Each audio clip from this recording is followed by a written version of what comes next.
2024 में जब एनटीए द्वारा परीक्षाएं कराई गई तो ये देखा गया कि यूजीसी नीट कैंसिल हुआ एक दिन बाद जब उस परीक्षा करी गई।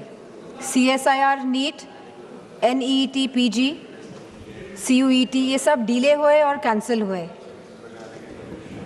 इसके बाद सीबीआई इन्वेस्टिगेशन बैठी और आज तक उस इन्वेस्टिगेशन का क्या परिणाम निकला है ये नहीं पता है।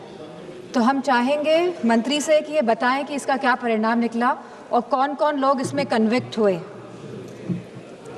Government appointed an expert panel made 101 recommendation and the center assured the court on 2nd January 2025 it would implement all of them. इसके बावजूद भी 3 मई 2026 को नीट की परीक्षाएं हुई, 12 मई को परीक्षाएं रद्द हो गई और फिर सरकार ने री एग्ज़ाम कराया 21 जून को। लेकिन सवाल इस बात का है कि जब 2024 में कानून बिल पास हो गया था तभी भी ये लीकेज क्यों हुई? ये जो 2024 के बाद भी जो ये लीकेज हुई है, कहीं एक षड्यंत्र तो नहीं है सरकार का? या तो ये षड्यंत्र है या तो सरकार के जो सिस्टम है इसमें परमानेंट लीकेज है। पिछले 2021 से 2026 तक लगभग 90 स्टूडेंट्स ने आत्महत्या की है और इसी के साथ पिछले 40 दिनों में 20 स्टूडेंट्स ने आत्महत्या करी है। और मैं उन सभी का नाम यहाँ लेना चाहूँगी क्योंकि ये आंकड़े नहीं हैं अध्यक्ष जी, ये हमारे बच्चे हैं जिन्होंने अपनी जान गंवाई है इस शिक्षा सिस्टम प्रणाली की वजह से। इनका नाम है चंचल भारती जी, जो ये अब हमारे बीच में नहीं रहे हैं बच्चे, ऋतिक मिश्रा जी, प्रदीप कुमार जी, आकांक्षा चतुर्वेदी जी, शेख सना जी, S Gopika ji, C Vidyanand ji, Simran, are रोशनी, सुशील ढांगे, सिद्धार्थ हेगड़े, अनु कीरथना, भाग्यश्री, अनिष्का पांडे, उमेश माली, रेनू मीना, रिया कुमारी थापा, शिवानी यादव, रीमा बेगम, मैथैली अशोक सोनावने। आज हम सब इसी के साथ सलाम करते हैं, सराहना करते हैं, प्रशंसा करते हैं हमारे युवाओं की, हमारे छात्रों की, हमारे जेनजी की, उनकी हौसले की, उनकी हिम्मत की, जो इस शासन से, इस प्रशासन से डरे नहीं, जिन्होंने मुकाबला किया अहंकारी सरकार के आगे। ये पूरा जंतर मंतर का जो आंदोलन है ये पिछले 1 महीने से ज़्यादा से चल रहा था और बहुत ही शांतिपूर्ण तरीके से चल रहा था। हर स्टेट से बच्चे आ रहे थे, जा रहे थे। 16 तारीख को इसमें अनशन भी करा गया, लगभग 37 स्टूडेंट्स अनशन पे बैठे और इसी के साथ सोनम वांगचुक जी भी इस अनशन पे बैठे। बहुत ही शांतिपूर्ण तरीके से पूरा आंदोलन चल रहा था। समाजवादी पार्टी को पूरा समर्थन था इस आंदोलन का और मैं कहना चाहूँगी कि हमारे सभी युवा समाजवादी पार्टी के सांसद इस आंदोलन में गए, शरीक होने गए और ये कोई पॉलिटिक्स करने नहीं गए थे।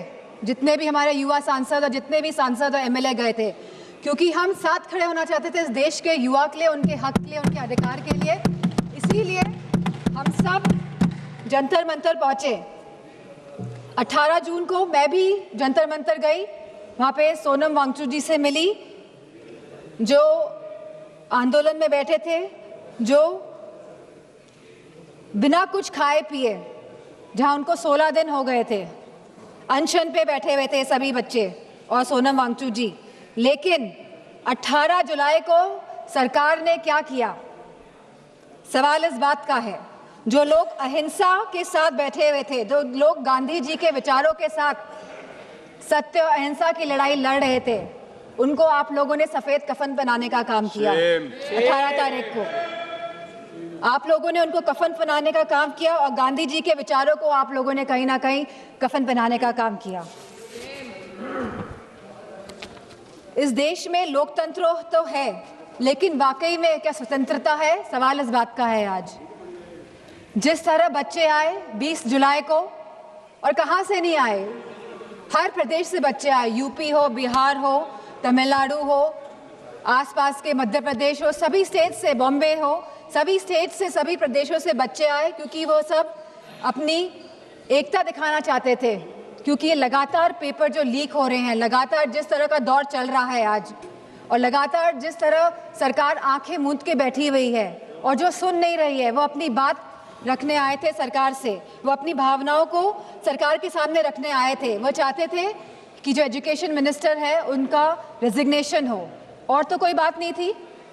सब अपनी एकता और अखंडता दिखाने आए थे। For a purpose they had come to Jantar Mantar. लेकिन सरकार ने उनके साथ क्या बर्ताव किया, सवाल इस बात का है। क्योंकि हम लोग भी उस आंदोलन में शामिल हुए। और क्यों शामिल हुए हम लोग? क्योंकि ये बच्चे आंदोलन में बैठे थे, क्योंकि हमारे देश के बच्चे आंदोलन में बैठे थे। हो सकता है हमारे बच्चे नहीं बैठे हों, हम किसी के भी, लेकिन बच्चे तो देश के थे, हमारे बच्चे थे। इसी भावना के साथ हम इस आंदोलन में गए कि हमको साथ देना है, नहीं तो हम अपना मुंह कैसे दिखाएंगे? हमारी अंतरात्मा क्या जवाब देगी? और ये आत्मा की जवाब जो हम दूसरों को नहीं देना चाहते थे, हम खुद को हमको जवाब देना था।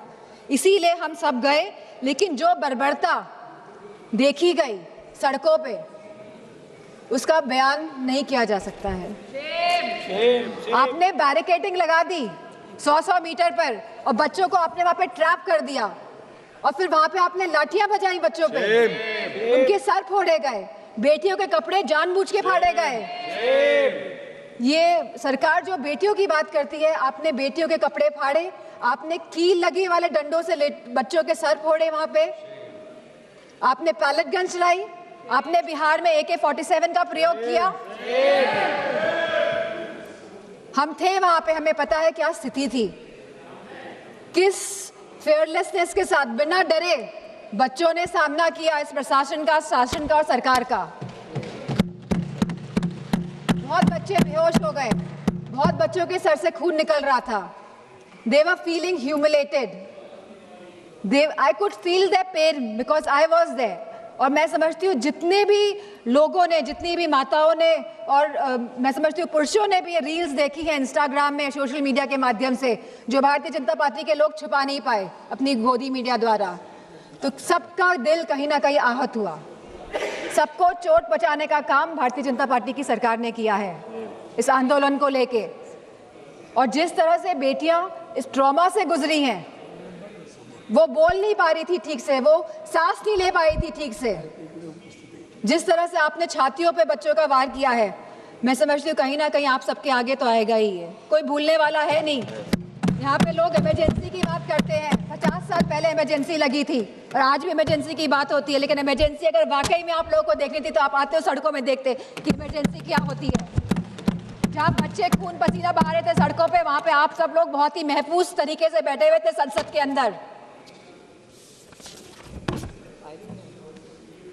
और यहाँ पे बहुत सारे सांसद जो पता नहीं क्या क्या बयान दे रहे हैं बच्चों के लिए, अभद्र भाषा का प्रयोग कर रहे हैं। और साथ में एक सांसद तो आए थे, कह रहे थे कि बहुत ही अराजक तत्व थे। क्या आप हमारे बच्चों को अब अराजक तत्व कहेंगे?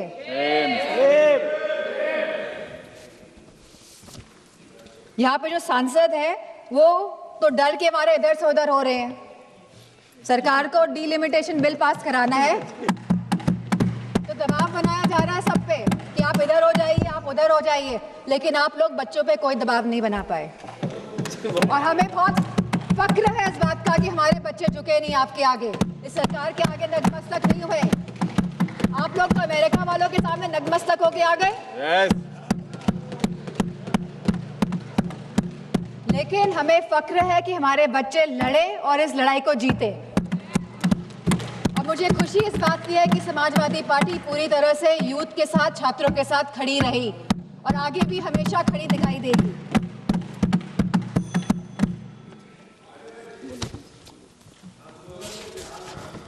अगर कोई रूल्स और रेगुलेशंस लाने ही है तो ये जो सांसद लोग इधर से संसद के अंदर जो सांसद लोग, चाहे लोकसभा और राज्यसभा, इधर से उधर भटक रहे हैं, इसके लिए कोई रूल लेकर आइए।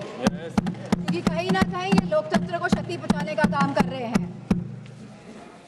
और आज जिन बच्चों का खून बहा है, जो बच्चे आहत हुए हैं, जिन बच्चों के साथ बहुत ही गंदा व्यवहार किया गया है सरकार द्वारा, चाहे वो बीजेपी के सभी सांसद हो, चाहे उनके अलायंस पार्टनर हो, सारे लोग ये जिम्मेदार हैं। अध्यक्ष जी, आप सभी को मैं कहना चाहूंगी, अपनी बात को खत्म करना चाहूंगी कि you have ripped the youth of the country of his dignity, respects and rights, but I also salute the youth of the country for they didn't let go of anything. They stayed, they stood, they fought all together. And I have huge love and respect for the children of my country. And इन्हीं शब्दों के साथ मैं सरकार से कहना चाहूंगी, with sincerity and with resolve, transformation is imminent. आप रोक नहीं सकते हैं ट्रांसफॉर्मेशन को, अगर आपके अंदर sincerity है और अगर आपके अंदर ये resolution है।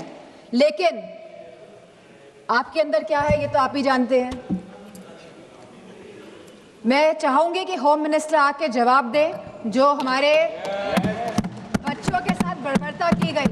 आज आप भारत को डेमोक्रेटिक कंट्री कहते हैं, लेकिन जिस तरह आपने मारा, पीटा और आज भी आप चिन्हित करने का काम कर रहे हैं, तो मैं चाहूंगी कि होम मिनिस्टर आए और इस बात का जवाब दें कि आखिरकार दिल्ली की सड़कों में इतने बड़े आंदोलन में, जहां सभी बच्चे थे, निहत्थे थे, अहिंसा के भाव के साथ आए थे, बिना किसी अस्त्र और शस्त्र के, आप लोगों ने इतना हिंसा का प्रयोग क्यों किया?